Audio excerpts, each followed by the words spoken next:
बड़ी खबर उत्तर प्रदेश के आजमगढ़ जिले से, जहां मुबारकपुर थाना क्षेत्र के रानीपुर गांव में हुए गोलीकांड की घटना को लेकर अब सियासत तेज हो गई है। इसी घटना को लेकर समाजवादी पार्टी का एक प्रतिनिधिमंडल जिलाध्यक्ष हवलदार यादव के नेतृत्व में पुलिस अधीक्षक से मिला और मामले की निष्पक्ष जांच की मांग की। प्रतिनिधिमंडल ने आरोप लगाया कि घटना में घायल हुए पिंटू यादव को ही पुलिस पिछले कई दिनों से थाने में बैठाकर पूछताछ और प्रताड़ित कर रही है, जबकि इस मामले का वह चश्मदीद और घायल गवाह है। गौरतलब है कि बीते दिनों रानीपुर गांव में देर रात 4 पहिया वाहन से जा रहे पिंटू यादव और सुशील कुमार पर बदमाशों ने ताबड़तोड़ फायरिंग कर दी। हमले में दोनों युवक गंभीर रूप से घायल हो गए थे। स्थानीय लोगों की मदद से दोनों को अस्पताल पहुंचाया गया, जहां इलाज के दौरान सुशील कुमार की मौत हो गई, जबकि पिंटू यादव घायल अवस्था में बच गया। वहीं समाजवादी पार्टी के नेताओं का आरोप है कि मृतक सुशील कुमार के भाई के द्वारा कुछ लोगों के खिलाफ नामजद तहरीर दी गई, जिनमें सोनू सिंह समेत अन्य लोगों का नाम शामिल है, लेकिन पुलिस उन आरोपियों के खिलाफ कार्रवाई करने के बजाय घायल पिंटू यादव को ही आरोपी बनाने की कोशिश कर रही है। सपा नेताओं ने इसे राजनीतिक दबाव का परिणाम बताते हुए कहा कि भाजपा से जुड़े प्रभावशाली लोगों को बचाने के लिए पुलिस एक तरफा कार्रवाई कर रही है। बताया भी जा रहा है कि इस घटना के पहले आरोपियों ने फोन पर खुलेआम धमकी दी कि बचोगे नहीं, तुम्हारी हत्या कर देंगे, और हुआ भी वैसा ही। जिलाध्यक्ष हवलदार यादव ने कहा कि पिंटू यादव एक सामाजिक व्यक्ति है और क्षेत्र के लोगों की मदद भी करते रहता है। उन्होंने आरोप लगाया कि प्रदेश में पिछड़ी जातियों, दलितों और मुसलमानों के मामलों में निष्पक्ष जांच नहीं हो रही है तथा कई मामलों में पीड़ित पक्ष को ही आरोपी बना दिया जाता है। उन्होंने कहा कि आजमगढ़ में गैंगवार जैसी घटनाएं लगातार बढ़ रही हैं और यदि पुलिस ने निष्पक्ष कार्रवाई नहीं की तो जिले का माहौल खराब हो सकता है। प्रतिनिधिमंडल ने पुलिस अधीक्षक से मुलाकात कर मामले की निष्पक्ष जांच, वास्तविक आरोपियों की गिरफ्तारी और घायल पिंटू यादव को परेशान न करने की मांग की है। वहीं पुलिस अधीक्षक ने पूरे मामले की जांच कर उचित कार्रवाई का आश्वासन दिया है। फिलहाल पुलिस मामले की जांच में जुटी हुई है और घटना को लेकर क्षेत्र में तनाव का माहौल बना हुआ है। देखिए, थाना मुबारकपुर में करीब 5-6 दिन पहले रानीपुर गांव में गाड़ी से जा रहे पिंटू यादव और सुशील कुमार के ऊपर फायरिंग हुई, जिसमें सुशील की मृत्यु हो गई और पिंटू यादव को चोटें आईं।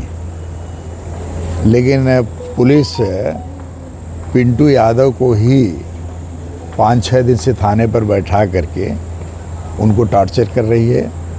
उनसे कहलवाना चाहती है कि घटना में हम लोग इन्वॉल्व थे, और जबकि जो मृतक था सुशील का भाई, उनके खिलाफ जो लोग घटना में थे, एक सोनू सिंह, दूसरे एक कोई और थे, उन लोगों को मुलजिम बनाया गया और उस पर पुलिस न जा कर के पिंटू के ही बारे में बार बार इंगित कर रही है।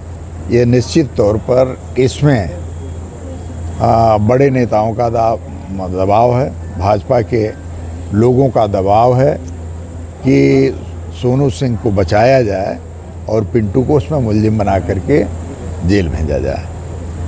क्या बातें हुई एसपी से और क्या आश्वासन मिला? एसएसपी साहब से पूरी बात हम लोगों ने रखा।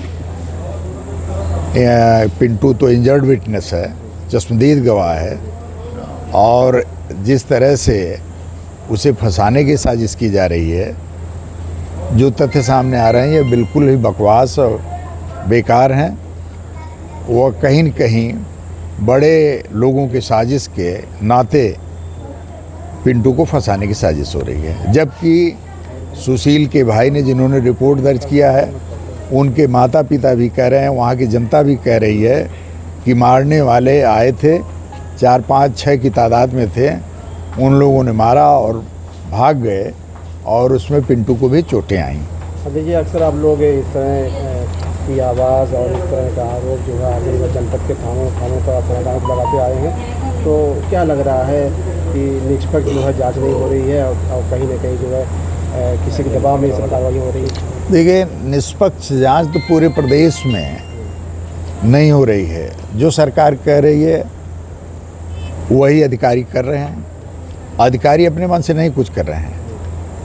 जो सरकार कर रही है उसके स्थानीय नेता कह रहे हैं, वह लोग दूसरों को मुल्जिम खास करके पिछड़ी जातियों, दलित जातियों और मुसलमानों को वह लोग टारगेट करके मार भी रहे हैं और उल्टे मुल्जिम बना रहे हैं। बहुत जगह ऐसे देखे गए कि मारपीट दो पक्षों में हुई, दलित और मुख्यमंत्री जी के सजाती बंधुओं में, लेकिन सजाती बंधुओं की रिपोर्ट 307, 308 में दर्ज कर ली गई और दलित समाज के व्यक्ति की रिपोर्ट नहीं दर्ज कर गई। इस तरह की घटना अन्य पिछड़ी जातियों के साथ भी हुई। उन लोगों की रिपोर्ट पहले दर्ज हो जा रही है और जो पीड़ित पक्ष है जिसके ऊपर हमला हो रहा है उनकी रिपोर्ट नहीं दर्ज की जा रही है। तो निश्चित तौर पर यह पूरे प्रदेश में और आजमगढ़ में भी एक पक्षी कार्रवाई हो रही है।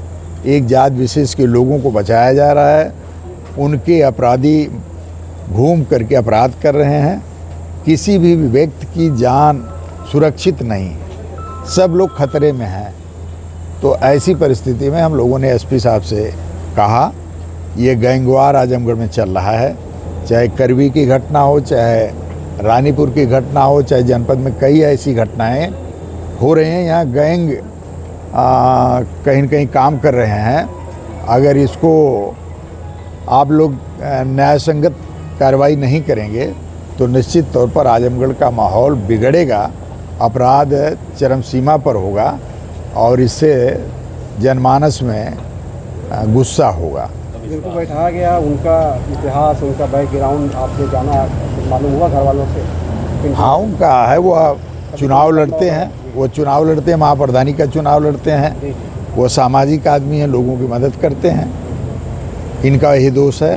CIB इंडिया न्यूज की सभी खबरों को देखने के लिए लाल रंग की बटन को दबाकर चैनल को सब्सक्राइब जरूर करें, घंटी जरूर दबाएं ताकि हमारी सभी खबरों के नोटिफिकेशंस आप तक पहुंचते रहें।